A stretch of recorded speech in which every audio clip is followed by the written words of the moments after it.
It's a rainy day in the van, might be kind of loud in here. I take days like this as opportunities to do little improvements around the van, mostly inside. Today's theme is recovery. I'm talking about getting this vehicle out of a bad situation because I keep finding myself in them. About 3 weeks ago, I was running with two badly underinflated tires, dangerously.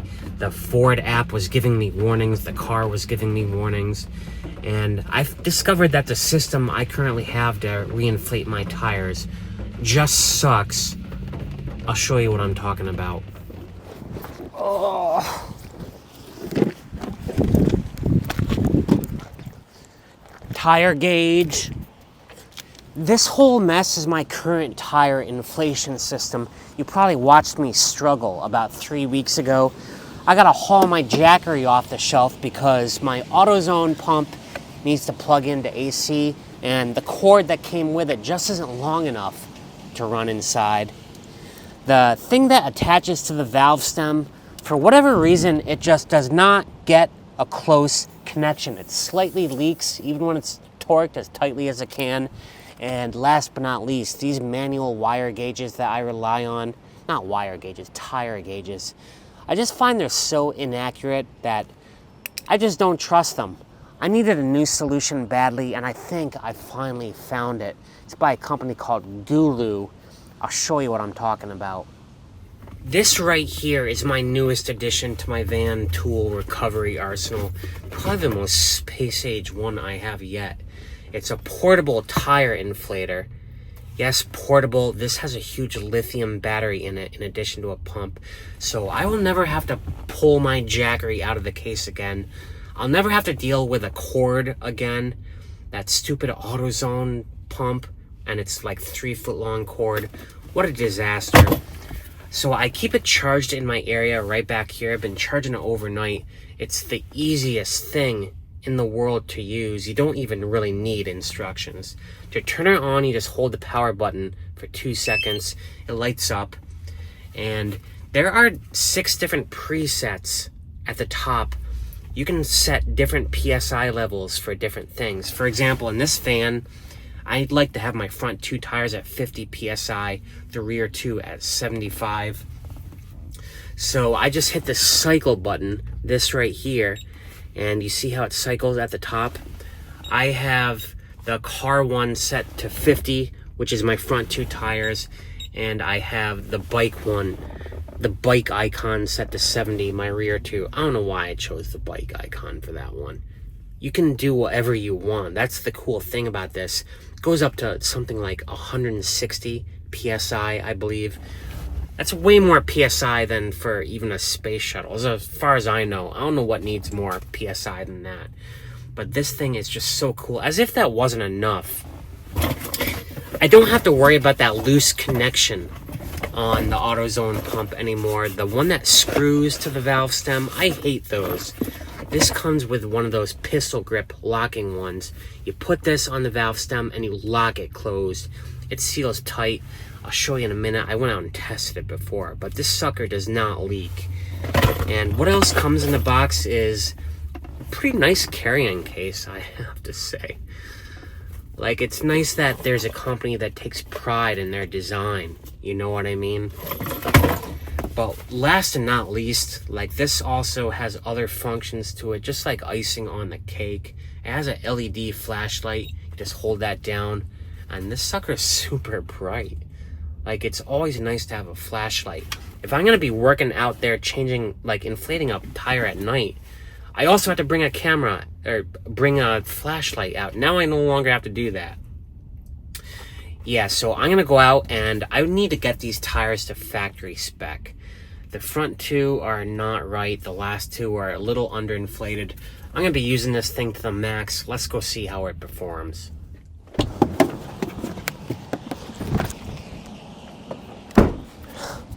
That's it. This is all I have to lug outside. Compare that to the old process. So the Ford app tells me that the rear tires are at 67 PSI. First thing I want to do is check the tire gauge functionality on this, see if it's accurate. If so, I can throw away all those other wonky tire gauges And we'll also see how well this connects, whether or not it leaks. Let's take a look. Valve stem off. Let's turn this on. Just hold that button for 2 seconds. And then let's see if this leaks. I'll just push it in as far as I can and then clamp it shut. Yeah, no leaks whatsoever. And look at this, 67 PSI, which is exactly what the Ford app says. I want to get this up to 70 PSI. It's just off a little bit, enough that it's driving me nuts. So let's test how it works. And presto, that's it. It automatically shuts itself off at the right tire pressure. And I'm done. Literally, I'm done. That's all I had to do with this frickin' thing. This saves me such a headache. Those wonky manual gauges that like never give you an accurate thing. And the fact that this is electronic but also matches the Ford app, I trust it. I trust this thing. I'm just gonna do the other tire. This one also is slightly off the 70 PSI goal. So let's put that in. We'll lock it down and then hit the power button once. And it's at 70. It was at 69. But yeah, perfect. That's all it takes to do this thing. This saves me such a headache. The last two things I want to do are, well, the front two tires.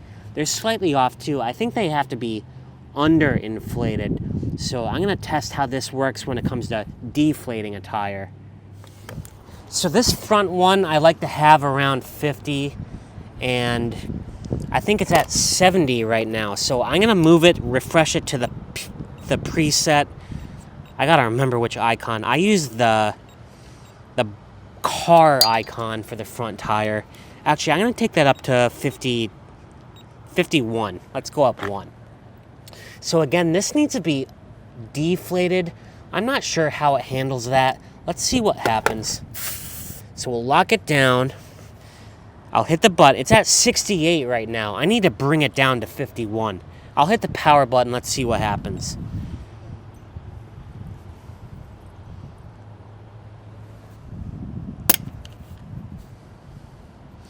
Alright, so it does not deflate, apparently.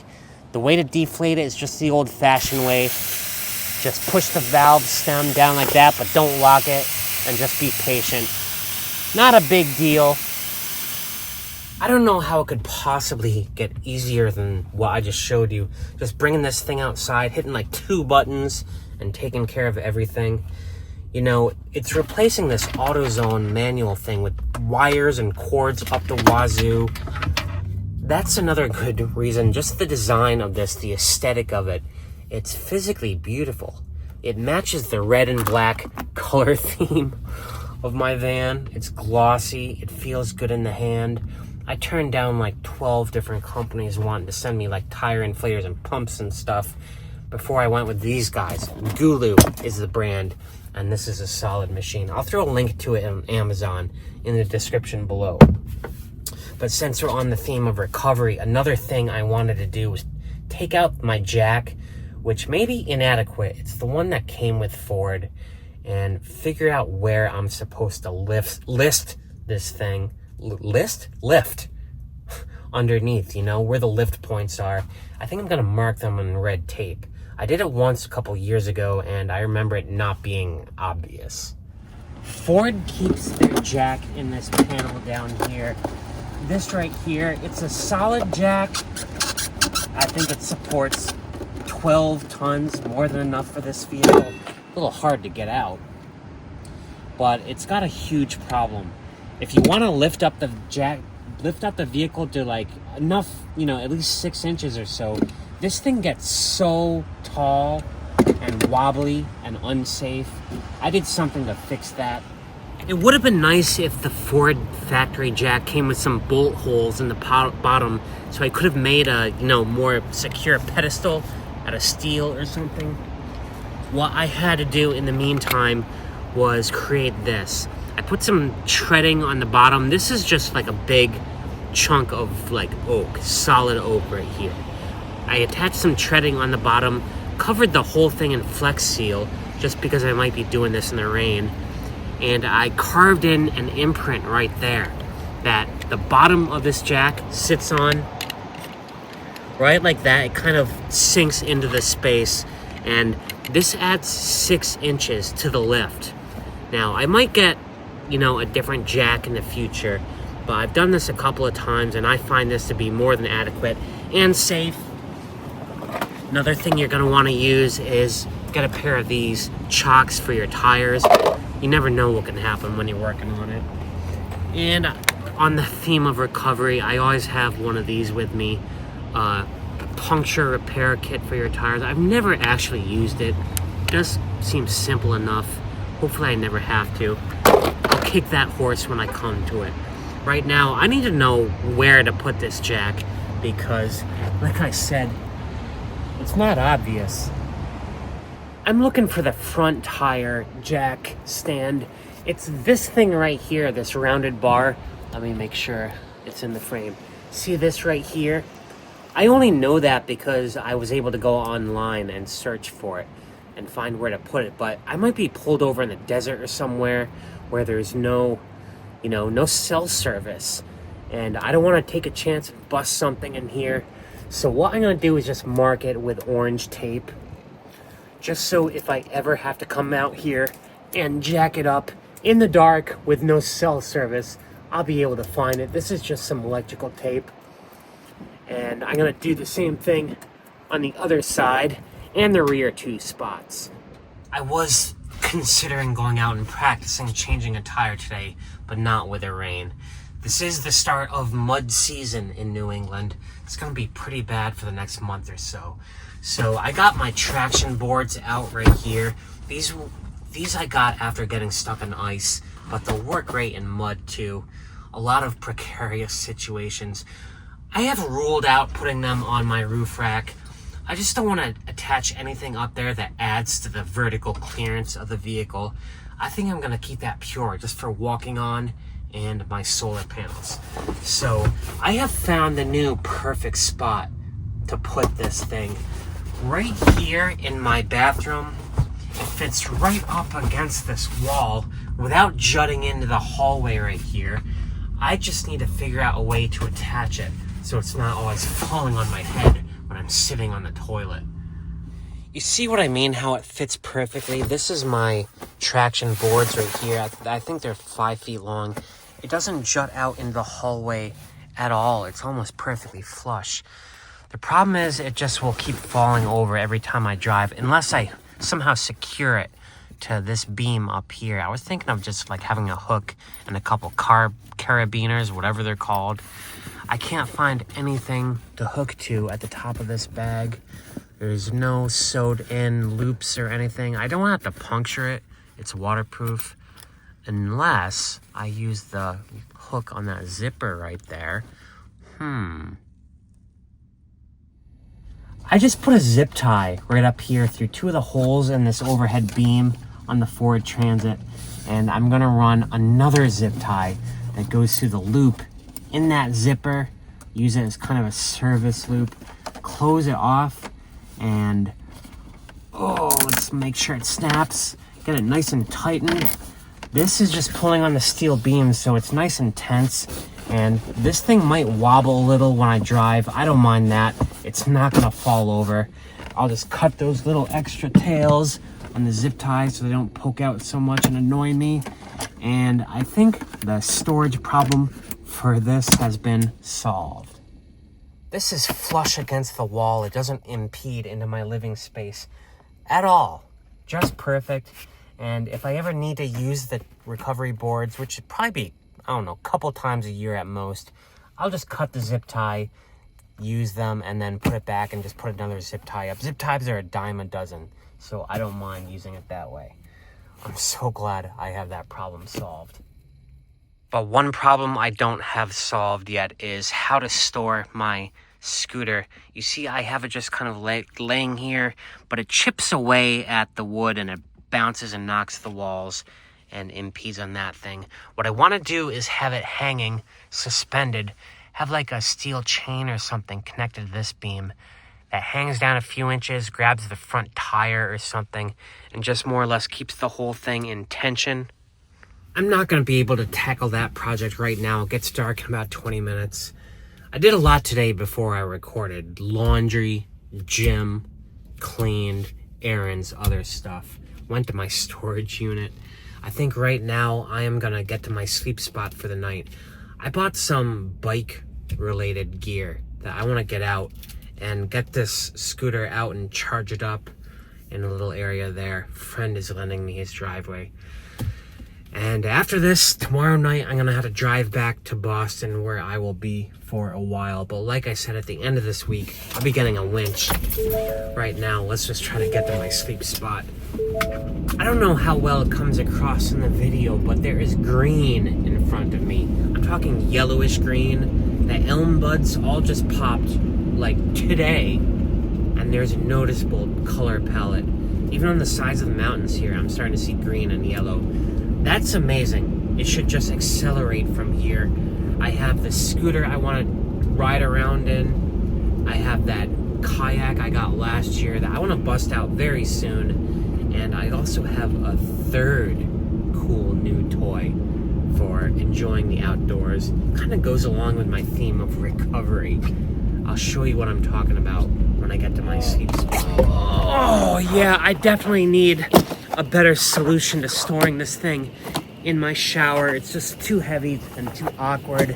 But let me show you the new toy that I'm gonna get up here tonight.